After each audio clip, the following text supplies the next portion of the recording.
So today, spiritual materialism, this is a foundation teaching of Chogyam Trungpa Rinpoche.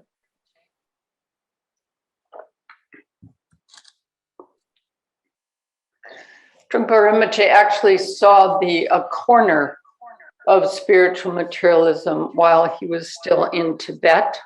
And it was the encroaching dark age, which Padmasambhava predicted. Padmasambhava, of course, is who brought Buddhism to Tibet. He conquered the anti-dharmic forces there. He also conquered the rugged, barbaric, hearty Tibetans there because they were looking for some form of beautiful teachings coming from India. And what he brought was the true Dharma, which is not just nice, not just beautiful, not just easy, but rather it's taking a very full look at who we are, cutting through pretense. And so Trungpa Rinpoche describes what he saw in Tibet in the Sadhana of Mahamudra.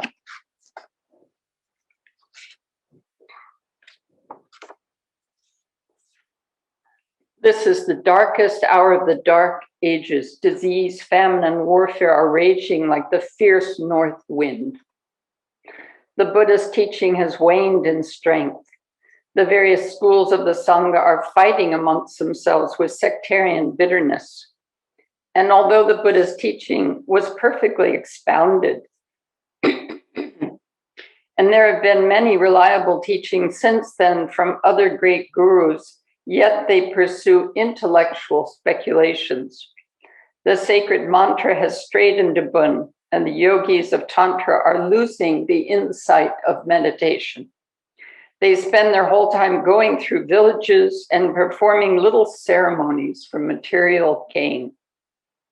On the whole, no one acts according to the highest code of discipline, meditation, and wisdom. The jewel-like teaching of insight is fading day by day. The Buddha's teaching is used merely for political purposes and to draw people together socially. As a result, the blessings of spiritual energy are being lost. Even those with great devotion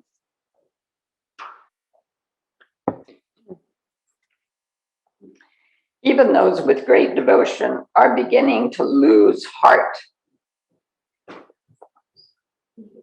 If Buddhas of the three times and the great teachers were to comment, they would surely express their disappointment.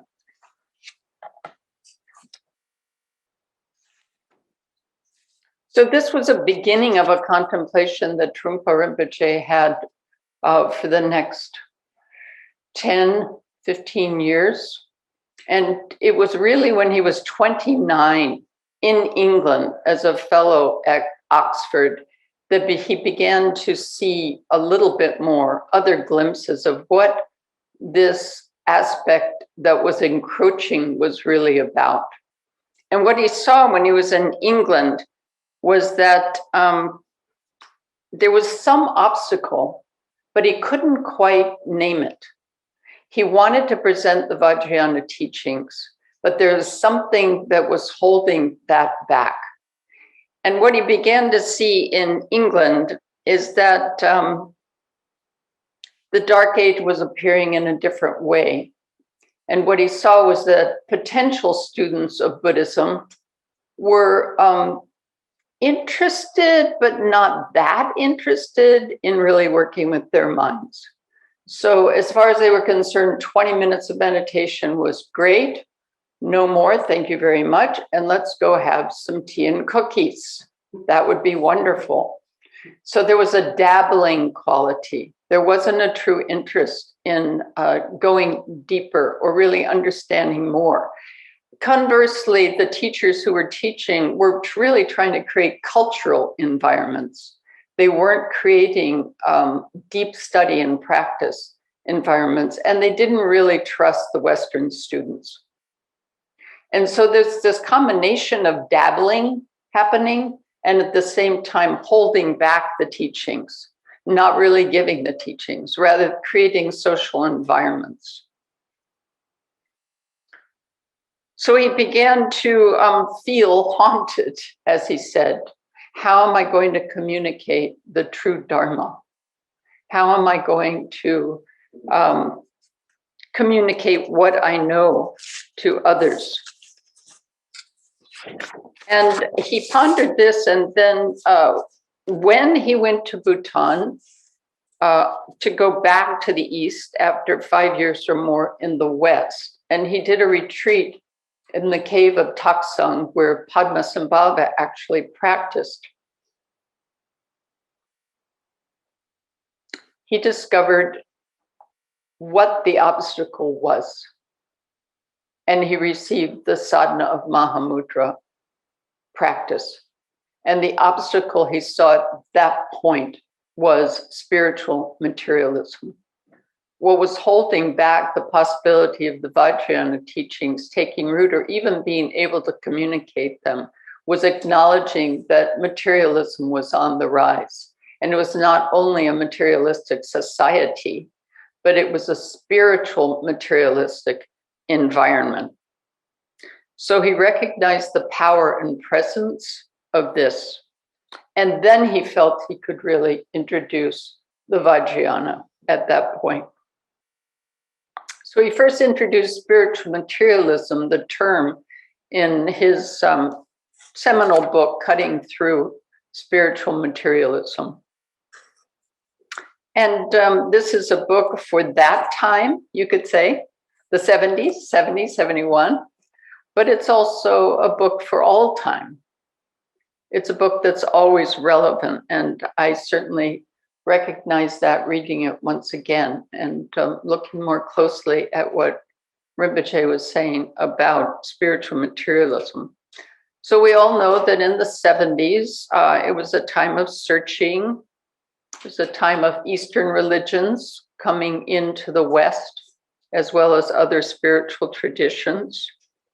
It was a time of counterculture when the hippies, bless our hearts, were looking for something genuine, looking for a change of society that would bring about a better world, and also looking for ways to overcome problems, and in particular, overcome our problems.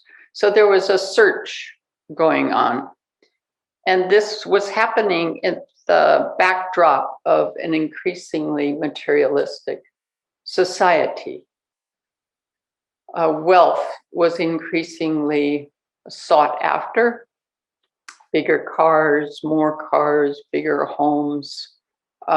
Making money was becoming more and more central to the society at that time. And both the Vijayadhara and the Sakyong have talked about this in the sense of at one time, the centers of the villages or towns were spiritual centers or fountains that represented dralas or churches.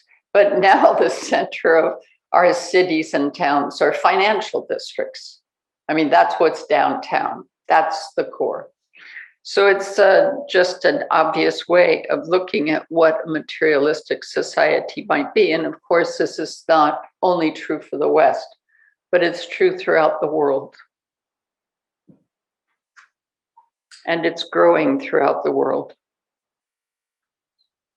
And maybe in other ways we look at this is that our level of comfort generally is higher than the level of comfort that kings and queens, emperors and dynasties experienced, in the past. We have so much automation, we don't even think about it. We have air conditioners and heaters and lights and elevators, and we have so many gadgets that we don't even think of them as gadgets. We think of them as necessity, and they keep getting better, and we keep buying them.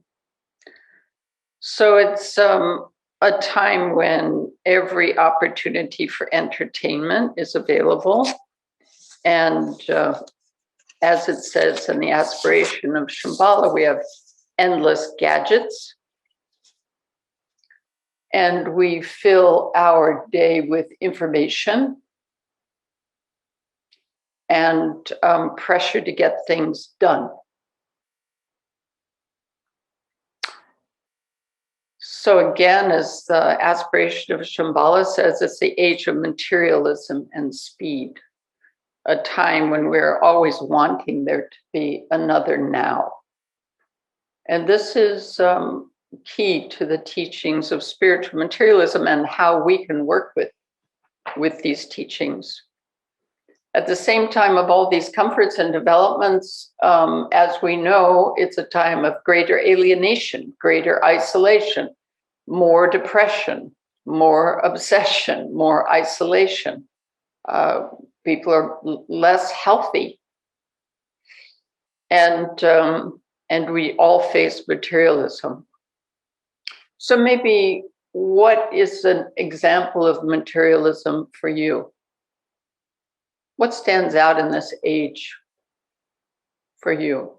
What draws you, or what do you work with? What is materialistic society?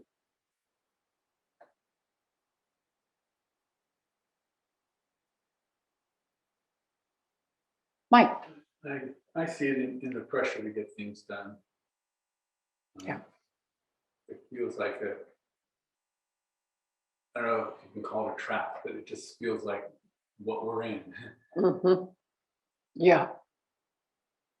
Speed and pressure to get things done, and to get them done more quickly, and to get more done. Because of course we have all sorts of gadgets to help us. Therefore we can do more. Mm-hmm. Anyone else? Jane? I was thinking of it's a similar thing, but that sense of not recognizing that we're actually addicted to activity. And there's so much cultural support. You are judged by how much work you do, how many hours you work, and that sense of worthiness coming from that. And I think sometimes we fail to see it's actually an addiction, and that it's a societal addiction that's encouraged and, in fact, ultimately supported. Thank you. Maybe a key word there is our worthiness. It's a real hook that our worthiness depends on keeping up with the social pressure of doing more, doing it better, doing it faster than someone else. Another aspect of materialism or materialistic outlook. So Travis. I was just going to say the way we perceive our natural world, like as a resource to be extracted versus a living being that's connected to us, that supports life just in its very nature. Yes, excellent. And that seems to be continuing. Yeah, that kind of separation or lack of appreciation of interdependence of everything. Yeah. Lisa? A relationship with science, which seems to have shifted the spiritual connection over to science and relationship with the physical world. That seems to be where we rest in some ways. Yeah, that's right. Thank you. There was a little shift a ways back there to the scientific mode, right? Which kind of cut out some of the heart and appreciation for our world and each other, became more objectified.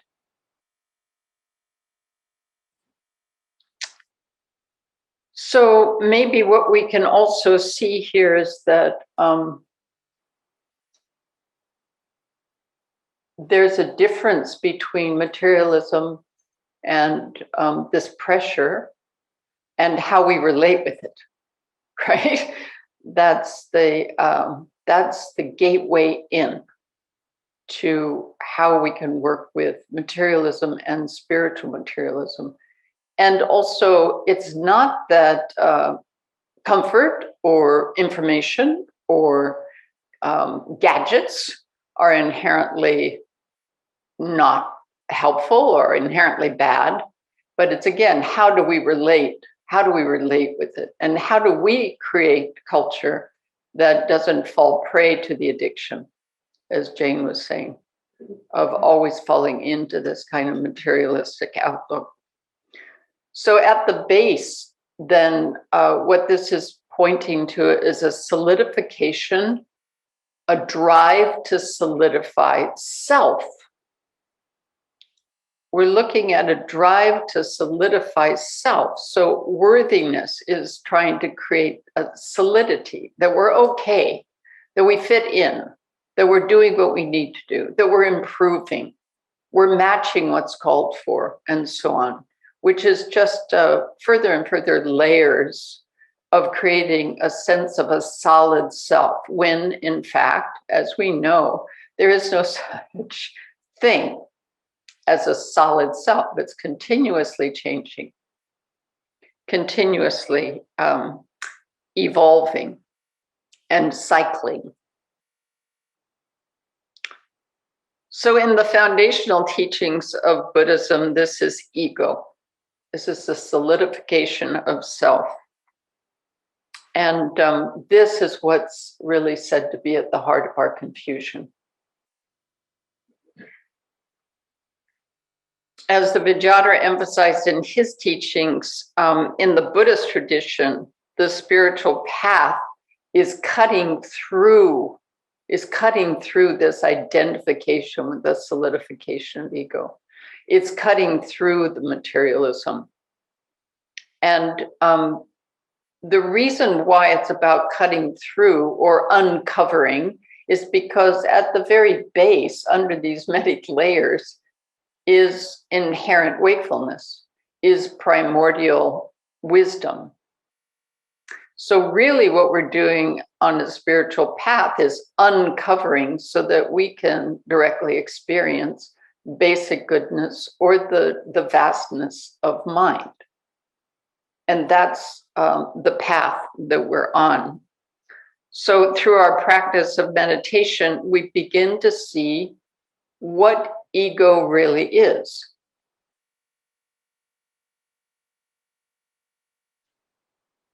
And what is that? What is ego? What are some of the aspects of ego? What makes up ego? Mike? Commentary. Yeah. We used to call it central headquarters.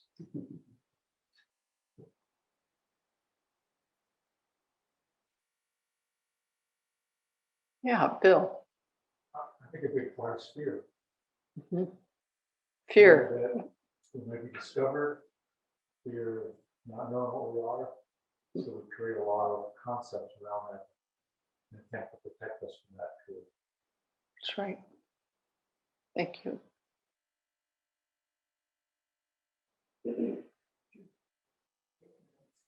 Ignorance.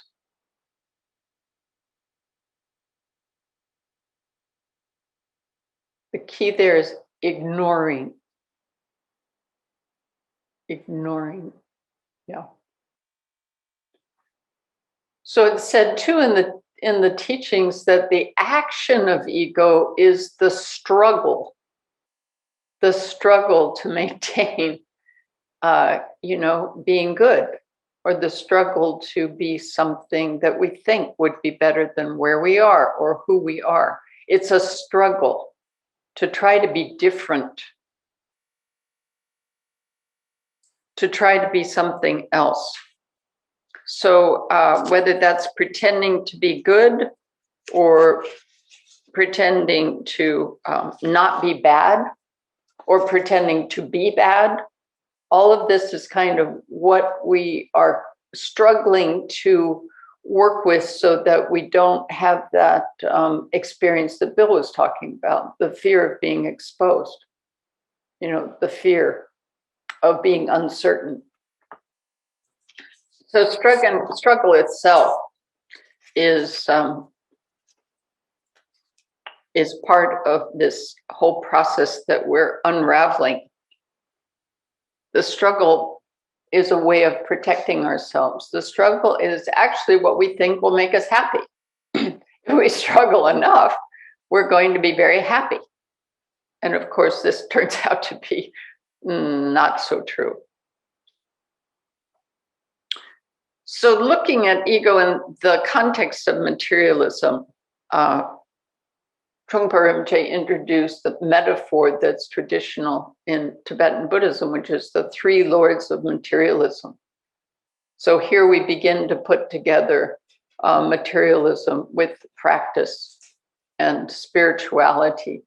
And it points to the power of this manifestation, these three aspects of form, speech, and mind, and how they actually perpetuate ego.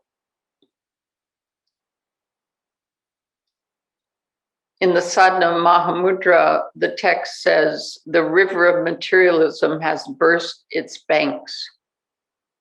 And this is what the three lords of materialism are pointing to. So the first one is Lord of Form, which relates to body. And basically, this is the comfort level, the secure level, always feeling safe, surrounding ourselves with those things that allow us to feel physically good, whether that be our environment, the kind of bed we have, the kind of food we eat, the kind of clothes we wear, the kind of exercise we do. All of this has the tendency to become materialistic. Why? Because it's a quality of protection, it's a quality of creating comfort, or it's a quality of improving ourselves. That we're trying to be better than what we are or ignore who we are.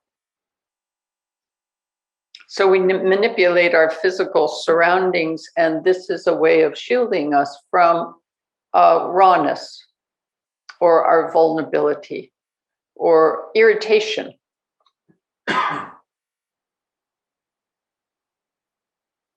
And it is the neurotic pursuit of Amazon and the kind of no gap existence when it comes to products and things and comfort. So we begin again, instead of this being a problem, essentially it has to do with clinging to these comforts and clinging to different ways that create physical security, that we become attached. And there is no examination. So this is where the ignorance comes in, that because we're not willing to examine it, a fear of change grows. We're afraid of impermanence. We're afraid of emptiness. We're afraid of space. So many people have suffered during this time of COVID because they were in space without so much to do and were with themselves only. And that was very terrifying for a lot of people because we constantly are doing something to make ourselves feel good, to feel safe. So the Lord of Form is not really about the physical situations themselves, but it's again our drive to create and maintain them in order to create a guard against what is natural, the cycles of life that are natural. Of course, this can also be from a maybe more spiritual perspective. It could also be asceticism, that we want to isolate, we want to go, and be a yogi or a monk or in a retreat cabin which I've thought about a lot, but this extreme, to go to the other side of the extreme we live in is also a trap of spiritual materialism. We're trying to improve. We're trying to find the transcendental improvement, the best improvement, the mysterious way of creating a better life, even for ourselves and others. So that too is a part of the Lord of Form. The Lord of Speech is using intellect to manage our world. So again, in this sense, we're using ideas and concepts to make ourselves comfortable, make ourselves feel secure, help us to move away from any rawness of being. And so then it becomes the concepts that become the filter for our world. We reside and are comfortable in ideas and systems and structures, and that buoys us up so that we don't really have to face the rawness of life. We're happy because we have these ideas and we have these concepts and we have this knowledge. So it kind of protects from any discomfort or maybe contradictory information because we have the goods. So this is makes us happy and we feel secure, and we continue to try to understand everything and use this method to not experience directly, not embody. Maybe an example of this would be scholars, Buddhist scholars or other scholars who can expound on the teachings beautifully, but do not practice. So there's no embodiment, there's no touching earth, there's no metal on metal of really what the teachings and the truth of the Dharma is about. So we're not seeing or being with what is. And traditionally, this has to do with isms, as Trungpa Rinpoche pointed out.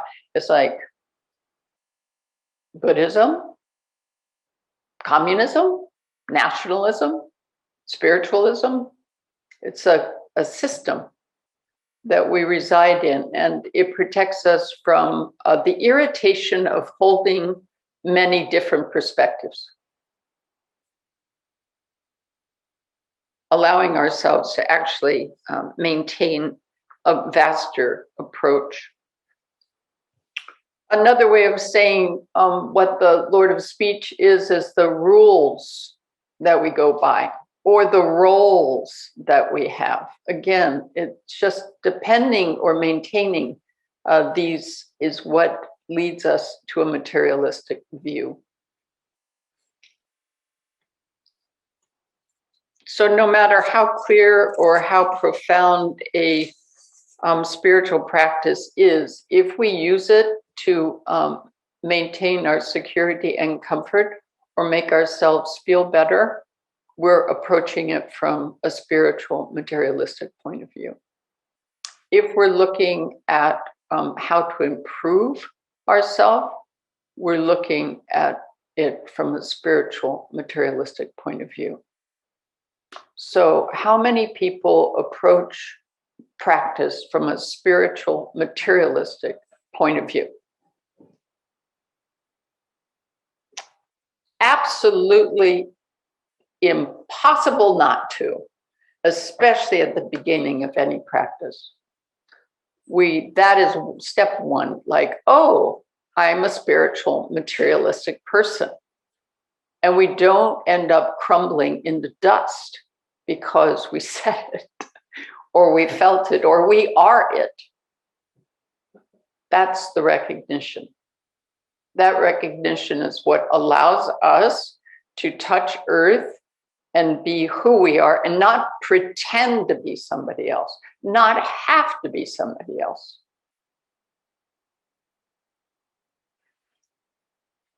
So no matter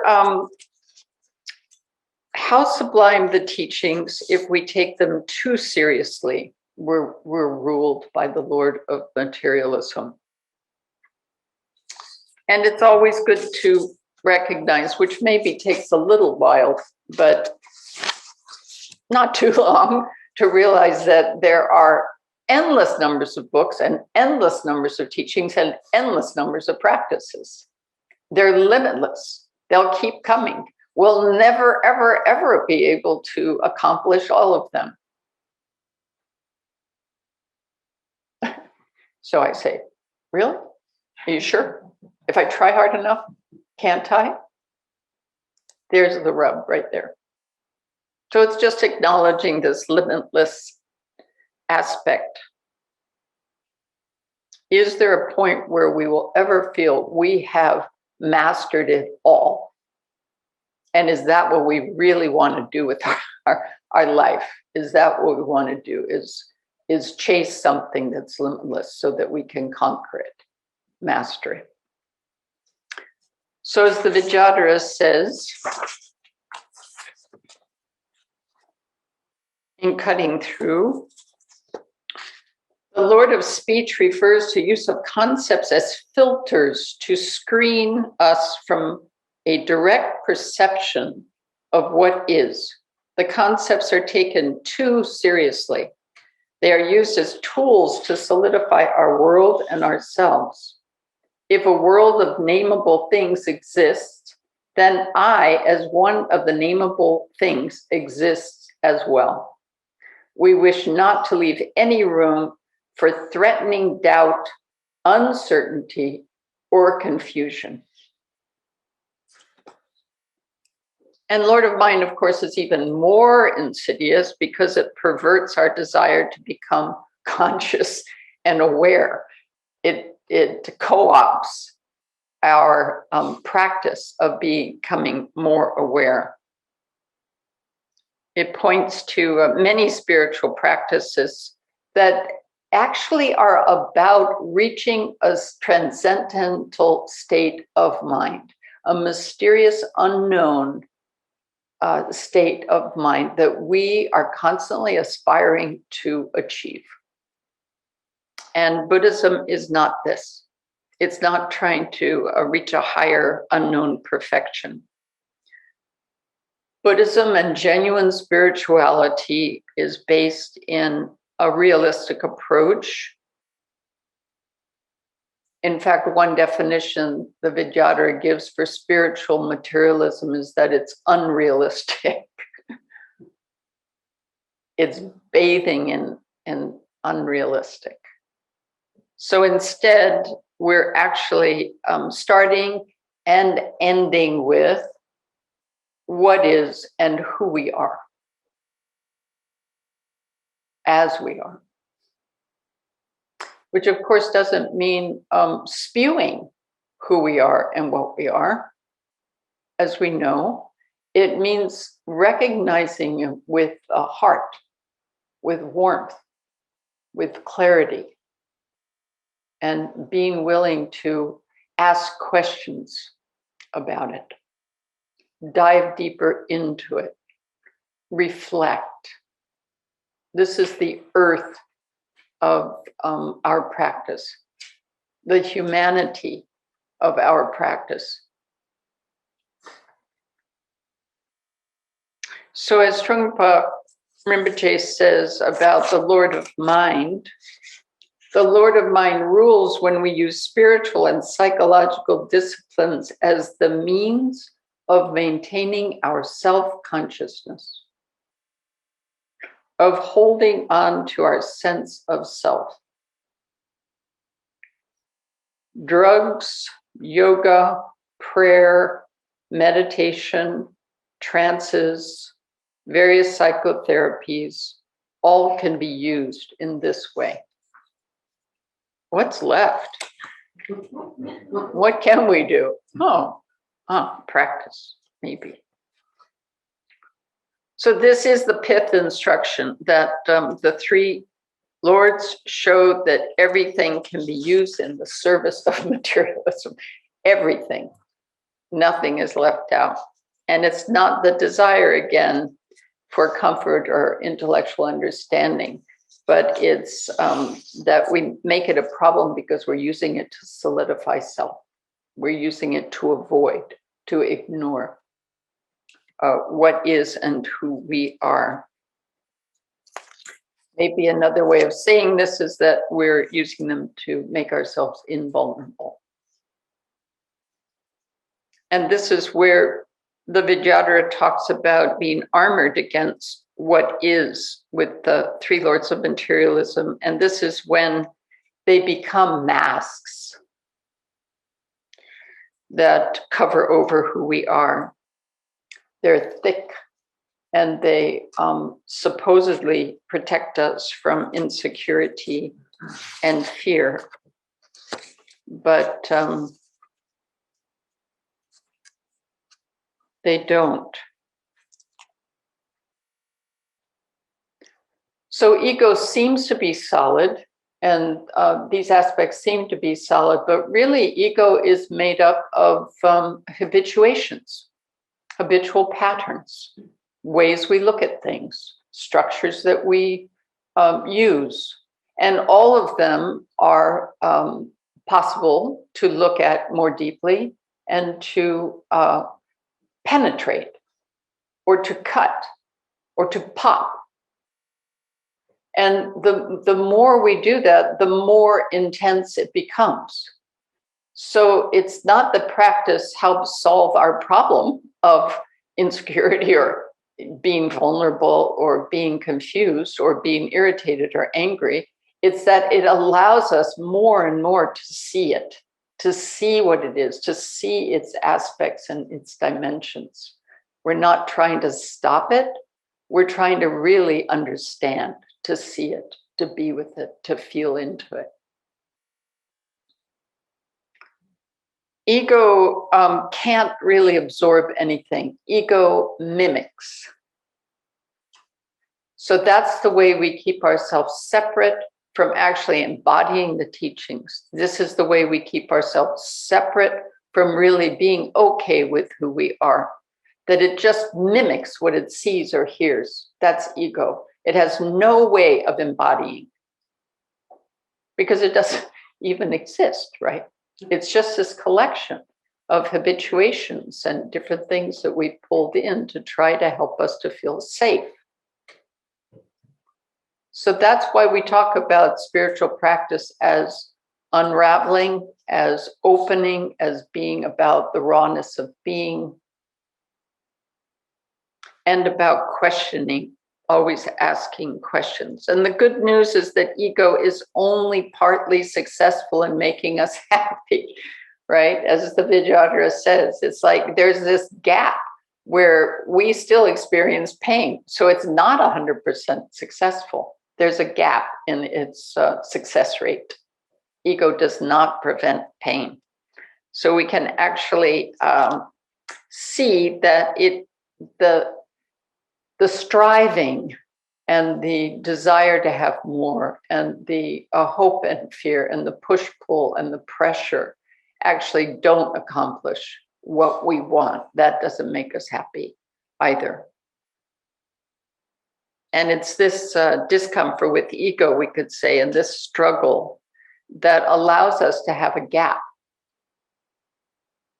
That we actually do have gaps in our meditation practice or in nature, or just being just a moment on the bench looking out at the rock garden at Karme. When we go out for a walk, there's a gap. And that's what allows us to begin to see that there's another way of being.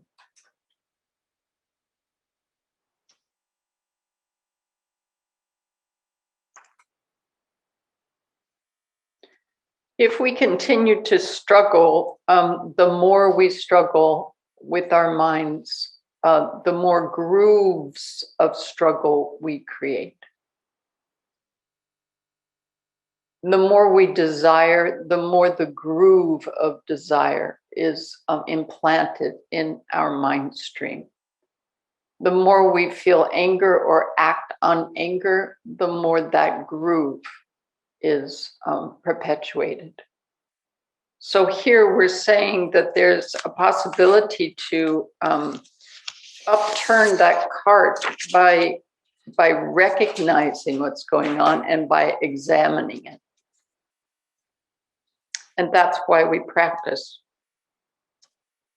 Meditation is really simply being with who we are.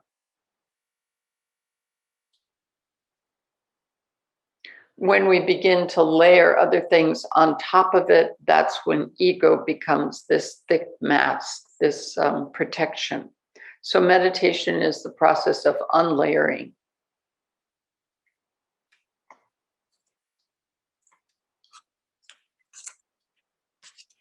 Of course, we talk about also cutting through spiritual materialism, but generally,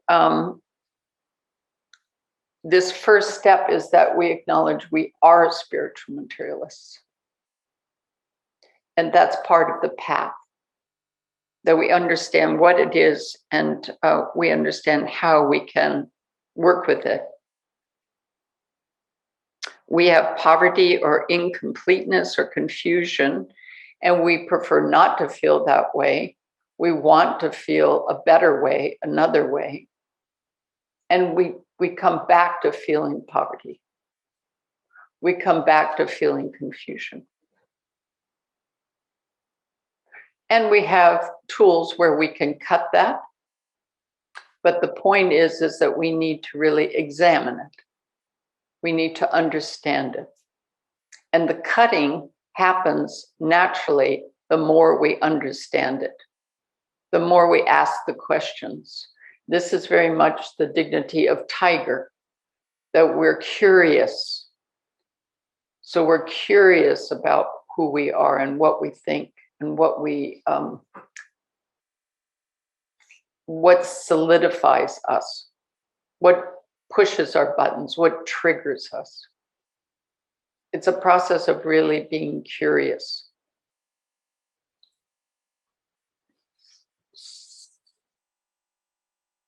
So there's genuine motivation and there's trying to improve ourselves. And this is where often we lead to a disconnect. We get more confused about, are we trying to improve ourselves or am I a genuine practitioner? Or what does it mean to remain in confusion? But these are the kinds of questions that it's really helpful to ask. Who am I that's confused anyway? What is the anxiety that we're experiencing? So when we come to karma trolling or when we come to the Shambhala community, we're looking for something. And we're looking probably to improve ourselves, to find a way that we feel better about ourselves. So it's a genuine search, a genuine desire. And what we find is that the confusion becomes more intense. It's intensified, especially karma trolling. It becomes more intense. It's not that it's easier. It's not that it becomes a lighter situation for us, but it actually becomes a heavier situation for us. Typically, we feel more pressure. We feel more maybe disappointment or maybe more hopelessness. And this is discouraged. This is what Trungpa Rinpoche says is the intelligence emerging, that we can actually feel the intensity of life. We're beginning to feel the vulnerability of our being. We're beginning to feel how we clamp down through egoistic thinking. So intensity and pressure, and even, he says, exhaustion, which some of you might connect with in some small way. These aspects are actually ways that we're beginning to see kind of who we are and what it is. It's a gateway in to being able to find that vast mind, find the earth of ourselves.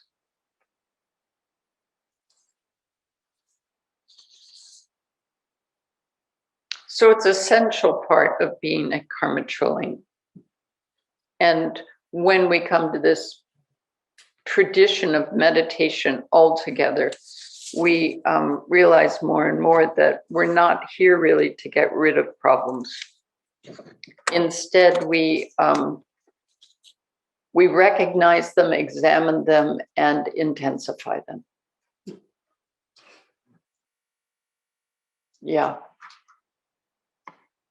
So it's not that we really have to pump anything up, especially this year. I say we have plenty on our plate to help us see the vulnerabilities and the essence of mind with being at home primarily, and at Karma Chuling being at home and really not going anywhere. There's an intensity in that actually creates the ground for more self-reflection and more seeing into our hearts more clearly. Maybe even giving up.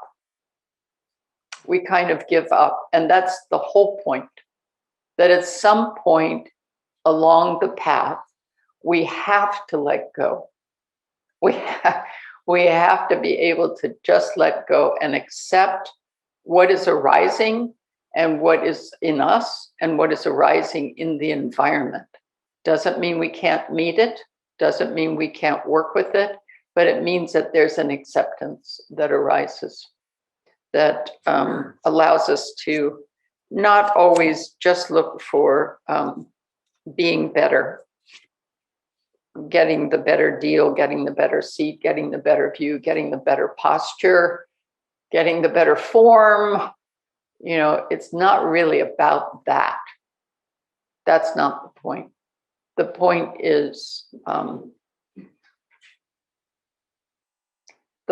hard work and insight of waking up, truly waking up to who we are and to who others are, and how that interrelates, how that all becomes one aspect. So it's dropping the manipulation.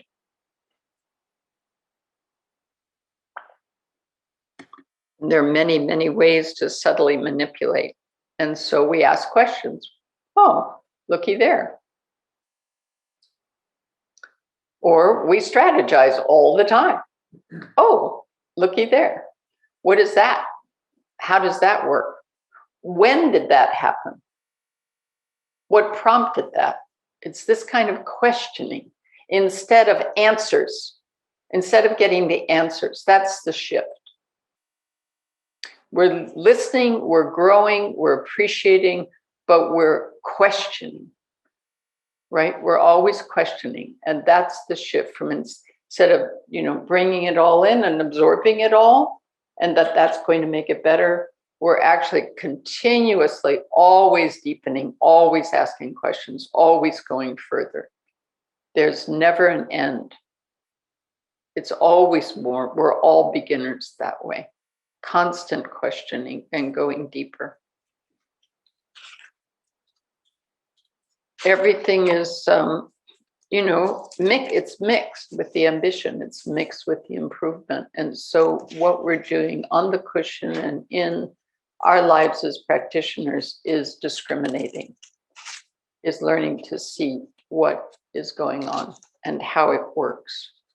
And we really don't ever escape watching and judging and criticizing and evaluating. That's kind of what goes on. But in the midst of that, we can also be asking questions.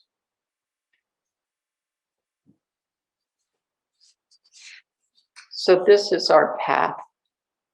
We're not trying to kill ego so we can attain enlightenment. We're actually examining it and allowing it to open up so we can see what it is.